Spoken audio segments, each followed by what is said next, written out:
Moin Leute, ich möchte euch heute gerne Banijas von der Marke Vidien vorstellen. Es ist ein Release aus dem letzten Jahr, trotzdem hat man irgendwie bis dato noch nicht allzu viel über diesen Duft gehört.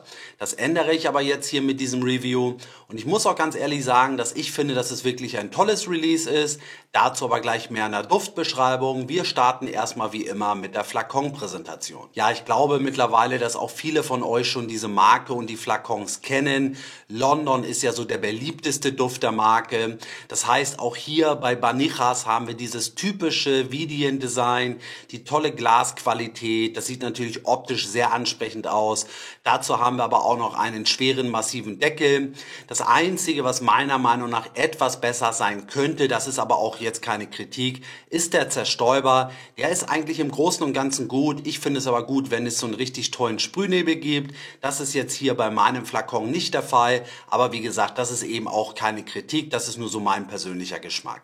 Ja, aber wie sage ich immer so schön, natürlich geht es primär sowieso immer um den Duft und um die Duft-DNA. Ich muss auch ehrlich sagen, dass mir Banijas vom ersten Sprüher wirklich sehr gut gefallen hat.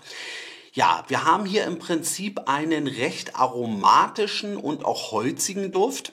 Es gibt auch eine interessante Duftentwicklung. Ich blende euch am besten mal die Duftnoten ein, denn tatsächlich riecht die Kopfnote für mich etwas anders, als wir jetzt hier eben die Duftnoten angegeben haben. Denn für mich ist der Start tatsächlich leicht fruchtig. Das ist jetzt keine Frucht, wie wir das zum Beispiel aus Erba Pura oder Kirke kennen, dass man da gleich gefühlt von einem Früchtekorb erschlagen wird. So ist es hier definitiv nicht. Man muss vielleicht auch gleich dann schon mal an dieser Stelle sagen, es ist auch hier diese typische Vidien-Qualität. Die Duftnoten sind perfekt aufeinander abgestimmt. Die Duftnoten sind ineinander verwoben. Die DNA ist wirklich sehr weich und anschmiegsam. Aber nichtsdestotrotz nehme ich etwas leicht Fruchtiges wahr. Für mich hat das etwas, ja, von einem Apfel oder vielleicht auch so von roten Beeren. Lavendel nehme ich aber zum Start auch auf jeden Fall wahr und es schwingt auch so eine kurzzeitige Frische mit, das wird eben von der Bergamotte kommen. Im weiteren Duftverlauf wird der Duft für mich richtig schön holzig. Hier haben wir nämlich eben Zedernholz und auch Oud angegeben und ich finde, dass man diese beiden Noten auch wirklich herausriecht. Zedernholz und auch Oud haben eben mitunter eine markante Note und beides nimmt man, finde ich, relativ gut wahr. Wir haben hier aber auch auf gar keinen Fall eine Animalik durch Oud, die ist hier definitiv nicht vorhanden. Wir haben, wie gesagt, durch diese beiden Duftnoten schon so markante, dunkle Noten, aber das Ganze ist, wie gesagt, nicht animalisch. Ja, die Basis macht für mich so einiges her, da wandelt sich der Duft auch nochmal recht interessant.